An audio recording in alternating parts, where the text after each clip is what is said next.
Rádio. A rádio oficial de quem investe. Sérgio Sanita já está na ponta da conexão para conversar com a gente, para trazer aí a análise dos destaques positivos do pregão de ontem, destaques negativos também do pregão de ontem, responder as perguntas dos ouvintes. Sanita, muito bom dia para você. Traz para a gente aí o que você gostaria de destacar. Bom, vamos lá, bom dia a todos. Ontem foi um cenário realmente bem pesado aqui na nossa bolsa, né? A gente descolou bastante o EWZ, que é o ETF que representa o Brasil, por exemplo, lá em Nova York, que junta ali o Ibov com o peso do dólar, caiu 4,5%, enquanto a gente viu o S&P subindo quase 1%, mercados emergentes positivos.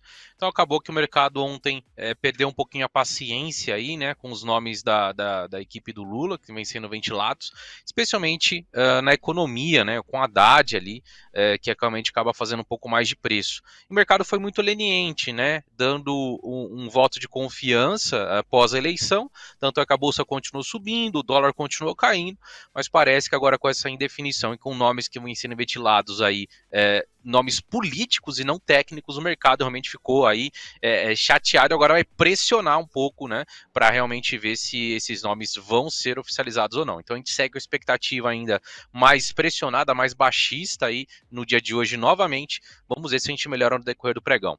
A gente tem aqui 3 destaques de alta. Primeiro, Santander. Ontem realmente foi um destaque. O papel subiu quase 6%, um volume bem acima da média e acabou realmente mostrando um movimento bem diferente dos seus pares. Eu até procurei alguma notícia que tivesse saído de Santander, não vi, mas pelo volume de ontem aí é a cara de algum grande fundo montando posição ou alguma operação aí long e short, não sabemos, mas realmente foi um grande destaque aí no dia de ontem, subindo quase 6% e fechando nos 31,5%. A gente tinha visto aqui um padrão de reversão baixista em Santander, que acabou sendo ativado, inclusive quase bateu o alvo, né? Se a gente pegar e projetar toda essa distância para baixo ali, chegou muito próximo de bater o alvo ali nos 27 e 28.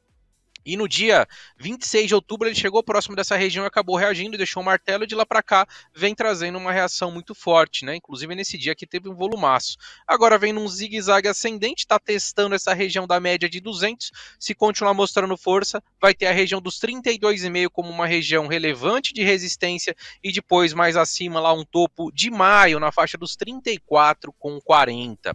Outro destaque de alta foi Enalta, Enat3, uma Junior Oil aí que realmente vem ficando fora ali, né, dos padrões da Junior Oil que vem apresentando nos últimos pregões, né, ficou defasada ali, a gente vê Prio, 3R num forte movimento de alta, Petro recôncavo, e Enat tinha ficado para trás. Ontem foi um dos destaques, não subiu muito, mas subiu 2,14%, e agora a gente tem a expectativa da quebra dessa linha de tendência de baixa, se o papel conseguir romper aí esse patamar dos R$16, começa a trazer sinergias para buscar uma tendência de alta, vindo buscar inicialmente ali a faixa dos 17,70 na média de 200, depois é uma região de topo ali do mês de agosto, onde chegou a bater um patamar de 19,18. Então vamos ver se ela realmente tira essa diferença aí que acabou apresentando dos seus pares nesse curto prazo e começa uma reação mais forte a partir daqui. Tecnicamente fica bem interessante, até porque tem uma leitura aqui de um ombro cabeça-ombro invertido, um padrão de reversão altista que está muito próximo de ser ativado.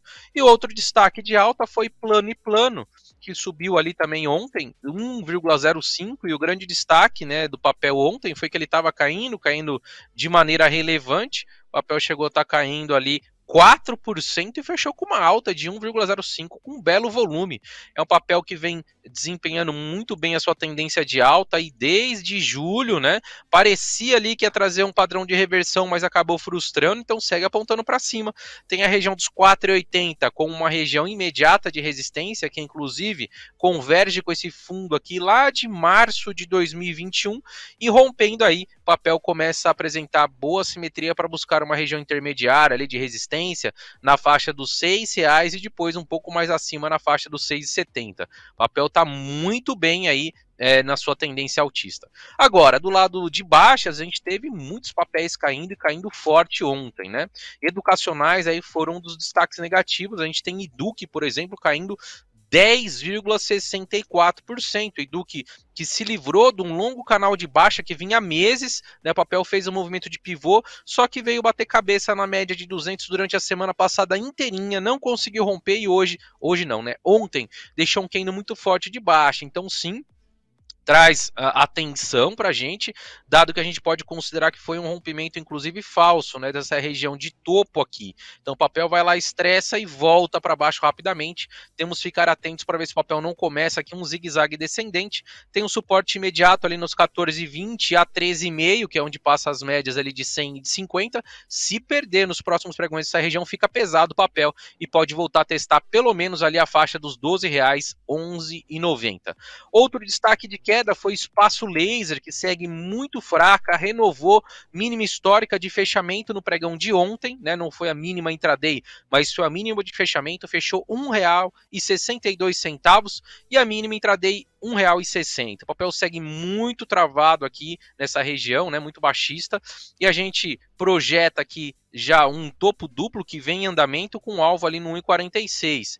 E talvez por um alvo um pouquinho mais agressivo, né? A leitura aqui de um pivô que o alvo total daria um alvo ali no R$1,31. De qualquer maneira, o papel segue muito pesado e não vejo compras aqui até que o papel consiga virar médias para cima, iniciar um zigue-zague ascendente, especialmente quebrar essa região de topo aí dos últimos meses, né? Setembro e outubro. O papel segue muito pesado aí.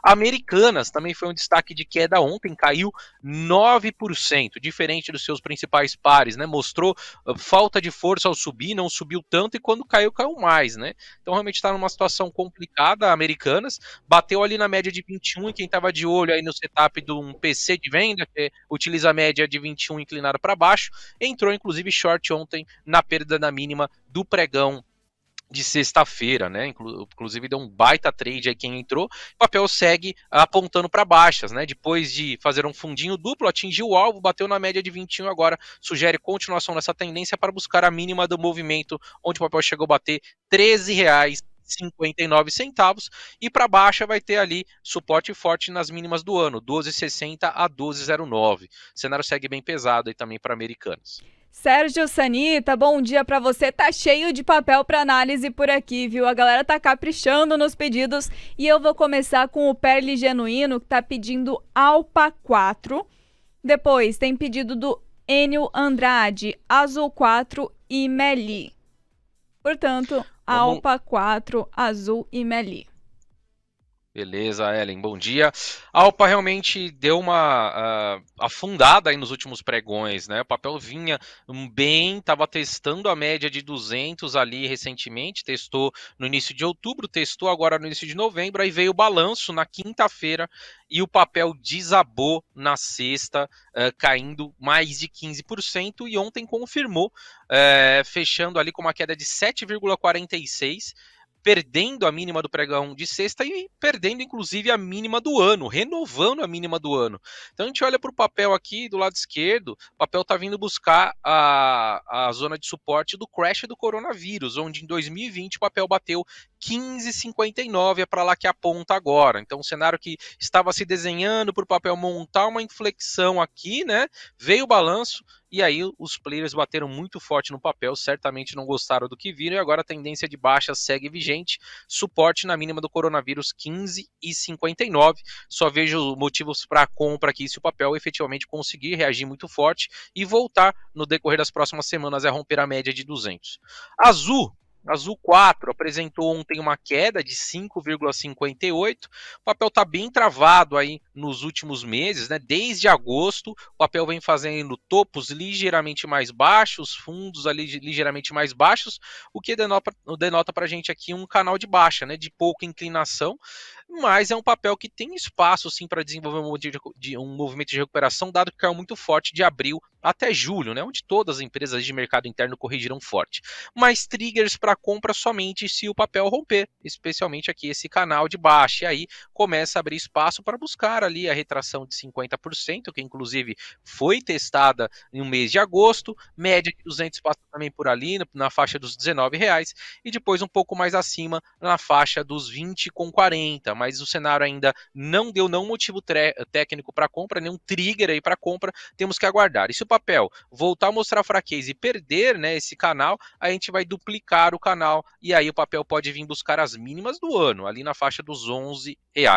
E MELI 34, BDR aí do Mercado Livre, apresentou ontem uma alta de 2,31, hoje já abriu aí, né, com uma alta de 1,96, e o papel vem quebrando essa linha de tendência aqui, que inclusive passa juntamente com a média de 200. Então o papel já dá uma leitura de um zigue-zague ascendente, pivotou, e agora tem regiões ali acima de resistência, como o topo de setembro e o topo ali do mês de agosto. Lembrando que quando a gente fala de BDR, sempre tem o peso do dólar, tá? Então o papel subiu 2,31 ontem, mas obviamente que teve um peso muito grande do dólar, dado que o dólar também subiu forte ontem. Se tivesse acontecido ao contrário, o dólar tivesse caído, possivelmente a MELI teria ficado próximo do 0 a 0. Então tem que se levar isso em consideração quando a gente fala de BDRs, mas tecnicamente o papel que estava muito tempo acumulando dentro de um triângulo ali, né? E agora rompeu para cima, a expectativa é que continue uma tendência de alta. Vejo sim a simetria para buscar ali os 47,30. Bom, Gilson Araújo, Alibaba, Lucas e muita gente está pedindo esse papel. Semin 3, Sanita. E aí tem pedido também de Vale. Semin mostrou reação aí nos últimos pregões, né? Ontem caiu 0,81. É um setor que está muito amassado, o setor de materiais básicos segue aí muito próximo das mínimas do ano. A gente teve uma puxada aqui no setor nos últimos dias por conta da recuperação do minério, mas é um setor que a gente tem que acompanhar de perto a cotação do minério, a China, né? E a China, apesar de ter intenção ali de reabrir a economia, a gente ainda tem também sinais opostos de que cada vez mais ela está tendo cuidado ali com a política do Covid-0.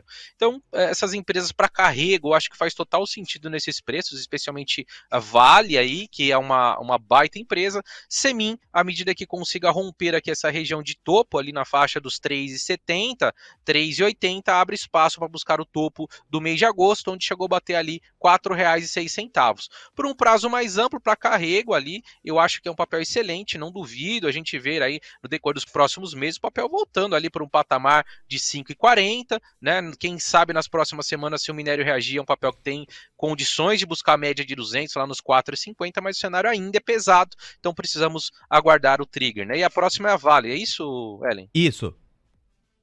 Vale apresentou ontem uma queda de 0,53, mas segue também numa esteira de recuperação aí no curto prazo, né, com o minério. Em relação aos pares, ela está mais forte, dado se a gente pegar a CSN, os Minas, ela não veio buscar mínima do ano, corrigiu também, mas logo está voltando a se recuperar. Contudo, não vejo ainda trigger técnico para compra até que ela rompa aqui esse alargamento, né, e comece a mostrar um pouquinho mais de força, especialmente superando a média de 200 períodos, que está ali na faixa dos R$76. Se romper aí nos próximos dias, tem espaço para buscar o topo do movimento de outubro, onde chegou a bater quase o patamar de R$80. E a Vale também, né, no médio e longo prazo, eu acho que o papel tem total condições de voltar ali para uma faixa dos 86, um topinho ali do mês de março, onde chegou a bater R$98. É uma baita empresa, mas a gente tem que ficar de olho no movimento das commodities, especialmente minério de ferro, e na China. Muito bem, Sanita.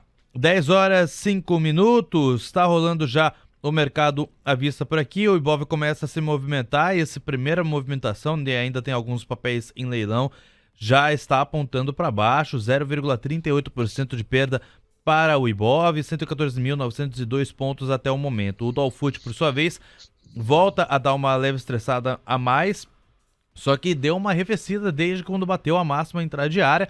Lembrando, a máxima intradiária do Dolfut foi ali nos R$ 5,269, quase R$ 5,27. Agora ele voltou para o patamar de R$ 5,24, mais especificamente R$ 4,5239, né? R$ 5,239.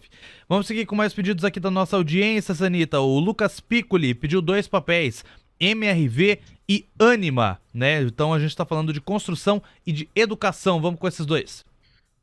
Bom, a MRV já havia mostrado uma mudança de tendência, não de agora, mas já ali no início do mês de outubro, fez um baita topo duplo, buscou o alvo do topo duplo, parecia que ia voltar a reagir, mas bateu cabeça ali na média de 200 a semana passada inteirinha, né? E não conseguiu o rompimento dessa faixa aí dos 10,40, voltou a mostrar fraqueza no pregão de ontem, caindo 5,51 e hoje já está em queda aí de quase 2%. Então o cenário baixista permanece no papel. A gente pode ter uma leitura aqui, um entendimento de um pivô. Se o papel vier a perder essa região de fundo, ali onde chegou a bater 8,74, fica bem pesado e volta para apontar ali para um patamar de suporte de julho, onde chegou a bater 8,16, depois para a mínima do ano ali na faixa dos R$ 7,20. O cenário segue pesado para MRV, só vejo compras se o papel efetivamente conseguir romper com convicção, com volume e liquidez ali essa região dos 10,40. Aí pode começar novamente uma recuperação, teria uma resistência relevante ali na faixa dos 11,40 e depois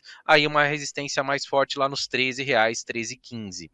E desculpe, a Ânima, né? Isso, Anim 3. O setor educacional ontem teve uma queda muito forte, o setor como um todo, a Ânima caiu mais de 9%, hoje já abriu os trabalhos aí caindo 2,26 no momento. É um papel que está em tendência de alta, assim como o Cogna, mas a gente tem que ficar de olho, né? Dado que é um papel que se recupera bastante desde as suas mínimas do ano 3,57, o papel aí já mais que dobrou, né? Se a gente medir aqui, o papel da mínima máxima do movimento da sexta-feira alcançou uma recuperação de 110% das suas mínimas. Então, caso o papel venha a perder esse canal de alta, a gente pode ter uma mudança de tendência séria aí no papel, poderia trazer, né, uma correção pelo menos até 50% dessa pernada de alta. Se a gente projetar um FIBO aqui, a gente vê que a primeira retração fica ali na faixa dos R$ 6 e uma segunda retração ali por volta de 5,50, que inclusive converte exatamente com esse fundo aqui, ó, com esse fundo do mês de outubro. Então, caso o mercado continue azedo aí, né, a gente não tem definições de nomes nos principais ministérios, a gente pode ver sim uma mudança de tendência nesses papéis se recuperaram bastante e o suporte relevante ali para a Ânima fica nos 5,50. Muito bem, Sanita, vamos seguir aqui com o pedido da Eliane Faquete. Ela quer saber as perspectivas para Petri 4. O que o gráfico diz pra gente sobre Petrobras? Petrobras a gente tem que olhar não só o gráfico, mas entender que é um papel extremamente aí ligado à política, né? A gente teve o papel em forte tendência, atingiu o máximo ali para a eleição, e aí corrigiu naturalmente mais com a eleição do Lula, que a gente falou diversas vezes, aí, diversos contribuidores, que o Lula eleito poderia trazer um peso maior nas estatais, um peso baixista, foi o que aconteceu. O papel pós a eleição aí fez mais um pivô, perdeu ali a média de 100 e tá vindo testar uma região agora de suporte ali, ó, o topo do mês de maio, tá tocando ali basicamente, né, 26,96, ó, foi a mínima de hoje, e a região ali 26,93 foi o topo. Então uma região de suporte relevante, juntamente com a média de 200 períodos que está subindo, está ali na faixa dos R$26, é uma região importante de suporte.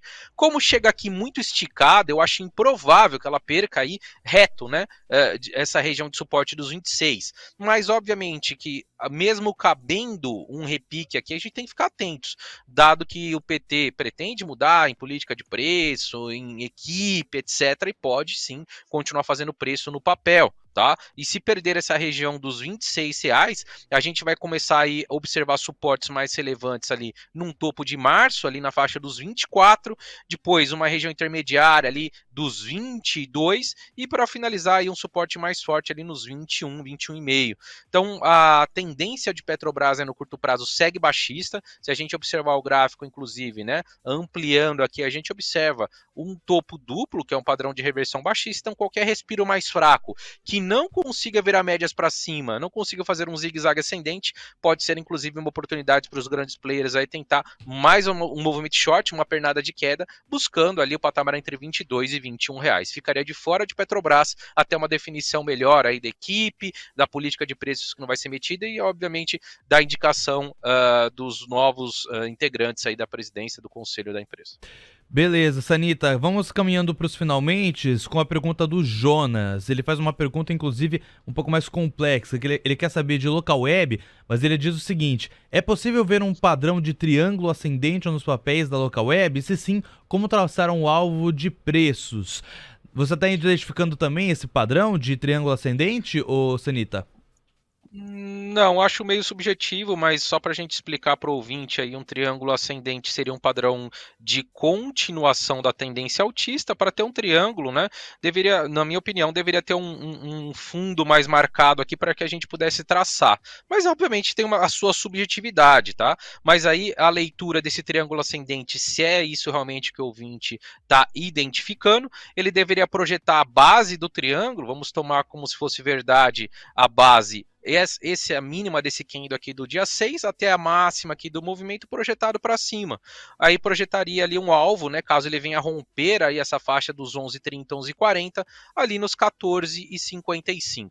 O que eu identifico claramente aqui no papel ainda, olhando um prazo mais amplo, é uma figura de ombro, cabeça, ombro invertido, que é um padrão de reversão altista. Então, superando ali a faixa dos 11,30, a gente projetaria toda essa distância para cima, o que daria um alvo bem maior, mas obviamente também um alvo que se requer carrego do papel, né? Seria um alvo ali na faixa dos R$17. Então, no semanal, especialmente para quem pretende ficar com o papel alguma semana, alguns meses, eu acho extremamente factível, caso o papel venha a romper essa região dos 11,30, carrego no papel. Agora, ele mostrou bastante fraqueza nos últimos pregões. Na sexta caiu mais de 9, ontem caiu quase 5, e se perder aí essa região de mínima do mês de outubro, o papel pode dar uma azedada e voltar a testar ali a média de 200, que está passando na faixa dos 8,5. Então teria bastante cuidado, né, em não se antecipar a esse sinal. Só vejo compras efetivamente se o papel romper a região dos 11,30, 11,40. Tá cheio de pedido por aqui ainda, Sanita, mas já chegando na reta final aí das suas análises, o chorinho do lado de cá é do Rafael Rodrigues, ele pede BBDC3.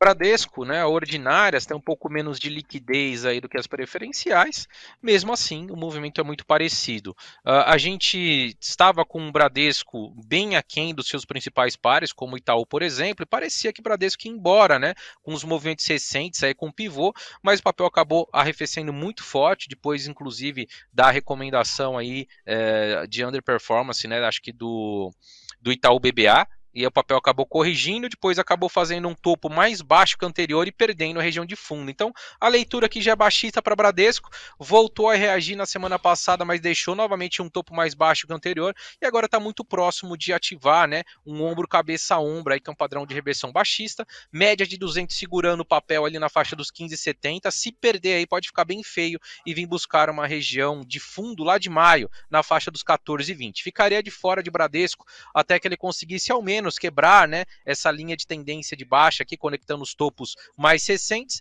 e aí sim o papel volta a mostrar um pouco mais de força para buscar ali a máxima do movimento aqui de outubro, onde chegou a bater 17,77, e a gente olha para o lado esquerdo do gráfico, tem bastante espaço para o papel desenvolver seu movimento, acima dos 17,70, teria uma faixa dos 18,80 ali como uma região relevante de resistência. Beleza, Sanita, aí o chorinho do meu lado passa aqui pelo pedido do André. Ele pede análise de Braskem, BRKM5 e a última casquinha do João. Ele quer saber de Soma, Grupo Soma. Braskem, depois da notícia aí, né, de venda, né, do papel aí, sempre sai, né, notícias, mas ainda nada foi confirmado, o papel subiu muito forte ali na metade de outubro e vem corrigindo, né, depois de toda essa euforia. O papel está em cima ali da retração de 50% desse movimento de alta, uma região importante, mas pode corrigir um pouquinho mais ali até a média de 50, nos 31, e o ponto limite, ao meu ver, é os 30,5, onde a retração de 0,8. Se o papel voltar a perder esse patamar, é bem provável que ele venha fechar o gap ali na região dos R$28. À medida que volte a mostrar força, quebre, né, esse canalzinho de baixo que está sendo desenhado, aí o papel volta a mostrar uma simetria para buscar a faixa ali dos R$38,80, R$39, que foi o topo ali do mês de outubro, juntamente com a média de 200 períodos. Ali vai ter bastante dificuldade em vencer, dado que foi uma região de fundo muito importante perdida, e agora deve ser uma região que tem a defesa de posição short. Tem aí a simetria para os dois lados, então tem que esperar um pouquinho. Se perder a média de 50, pode vir fechar o gap lá embaixo. Se romper esse canal de baixa, pode vir buscar a região dos R$38 a R$39. O último é o Braskem, Sanita. Não, Braskem foi o que eu acabei de falar. Ah, Qual verdade, é a verdade. A outra, deixa eu pegar aqui. Soma 3, Grupo Sanita. Soma, é isso, Grupo Soma, do João. Vamos lá. Soma, vem numa tendência de alta, apesar de ter recuado aí nos últimos pregões, né? Na sexta-feira caiu 2,20, ontem caiu 3,88, hoje também vai caindo, próximo aí de 1%, mas ainda vai fazendo topos e fundos mais altos. Então ainda não traria nenhuma preocupação, mas obviamente que se vier a perder esse canal de alta, né? Inclusive para quem gosta de estudar figuras, padrões, esse padrão aqui é um padrão de deriva, que é um padrão de reversão de tendência, então se perder essa média de 50, perder esse canal, pode sim trazer uma correção. A gente viu varejistas aí trazendo uma correção forte nos últimos pregões, e caso o Grupo Soma venha perder a média de 50, pode vir buscar ali um fundo anterior do mês de outubro, na faixa dos 12,70, um pouquinho mais abaixo, ali 12,30 na média de 200. Só vejo compras nesse ponto se voltar a mostrar força a ponto de romper esse topinho aqui, que fica ali na faixa dos R$15,36. Muito bem, Sérgio Sanita, muito obrigado aí pela sua participação. Sanita trazendo aí a análise gráfica dos pedidos dos ouvintes, também os destaques de alta e baixo do pregão de ontem. Um abraço pra você, a gente volta a se falar amanhã. Valeu, grande abraço. TC Rádio, a rádio oficial de quem investe.